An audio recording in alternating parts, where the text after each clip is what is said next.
We are gathered here today to celebrate the love of God and the power and freedom inherent in each of our lives. In one sense, after love, God's greatest gift to us is free will. God asks us to use our free will heroically. Now that heroism comes in many shapes and sizes. Consider the butterfly, just a lowly species of insect, just an animal that lives for a week or maybe two, just one being on this little sphere we call Earth.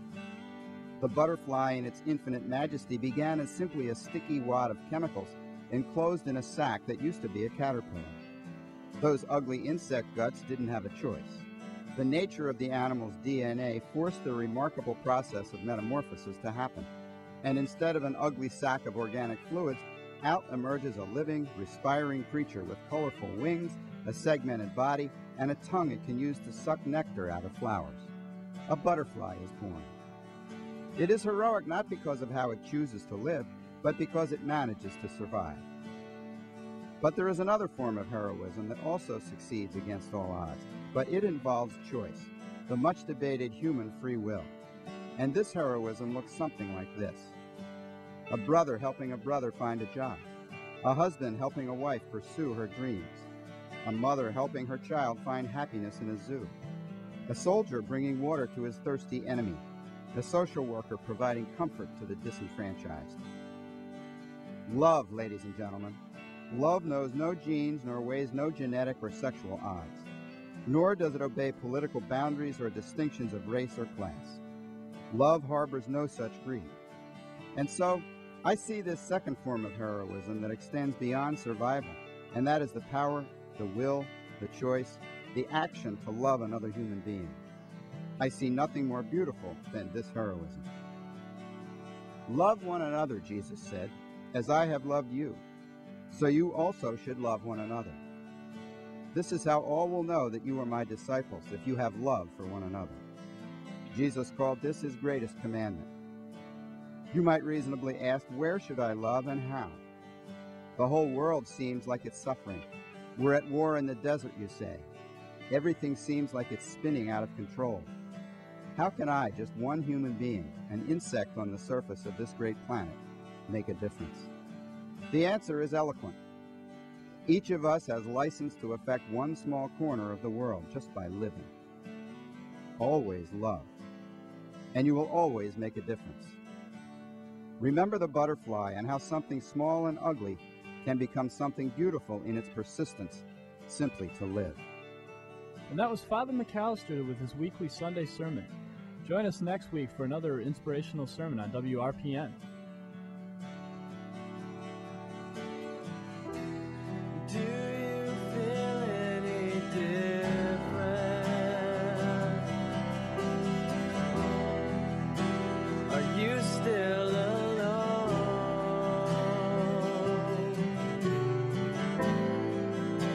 You're finding in the whole world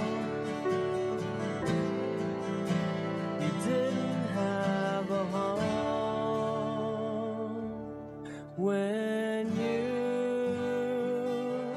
let down, will you come and lay by me?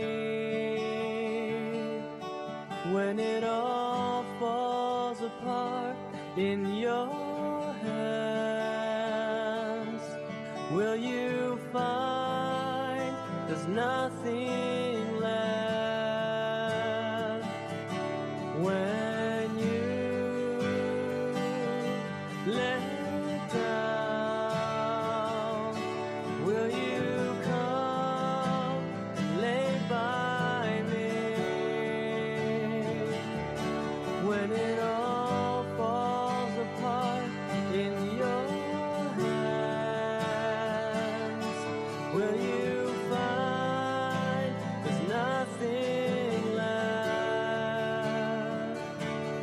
but me?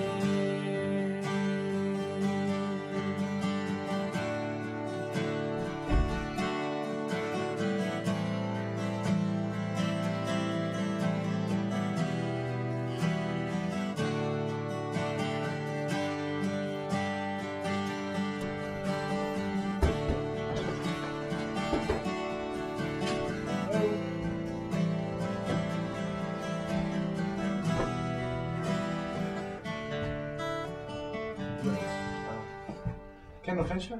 Yeah? My name's Robert Mason. I work for ABN. I know who you are. Get out. Look, I'm not here to talk to you. I'm here to talk to these gentlemen. But now that I am here, I want to reconsider our proposal. I don't believe this. Get out of my radio station. Look, don't you think it should be up to them? I have a wonderful proposal for you guys. If you just pay attention, and we can have some privacy.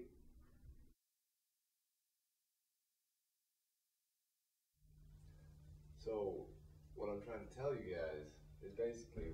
Kendall, what is going on? Who is that guy? He's from ABN. He's been trying to buy us out for the last 3 years.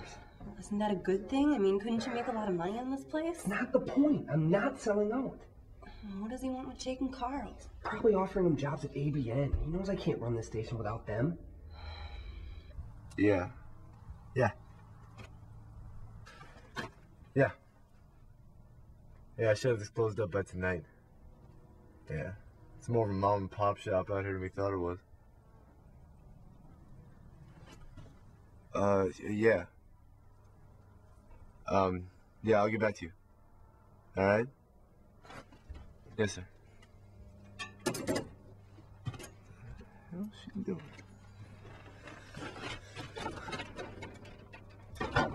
What the?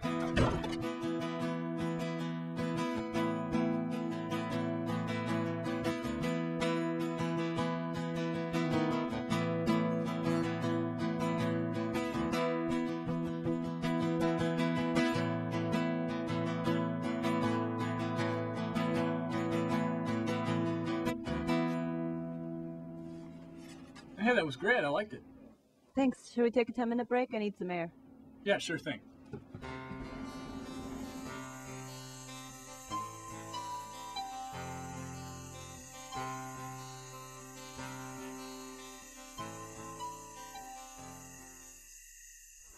I made some of the tea you like. You didn't have to go and buy me tea. I didn't. It's just sitting in the cabinet. Nobody else drinks that stuff. Stop being so damn sad. I'm not sad. Yes, you are. You may not see it, but I can see it in your eyes. You should try to find someone else. You shouldn't wait for me. It's hard to commit to anyone when you still love someone else. Not to mention the whole subconscious trauma of being stood up at the altar. I didn't stand you up at the altar. Don't find someone else then, but you should spend some more time on being happy. Go places, go camping or something. There's too many things for me to take care of here. Listen, I know that your father loved the station almost more than life itself, but he loved you more. And he wouldn't want to see you unhappy. And your mom would be fine without you for a few days.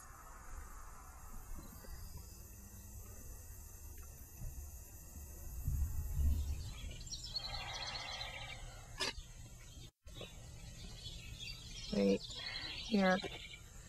Not this page, this next page. There's old Hank. He always used to go skinny dipping down at Miller's Pond, crazy Hank. He sure was a smooth dancer, though. He had sweet feet. You two look very happy together. We were so young. We married young because he was in the Air Force and had to go to Korea.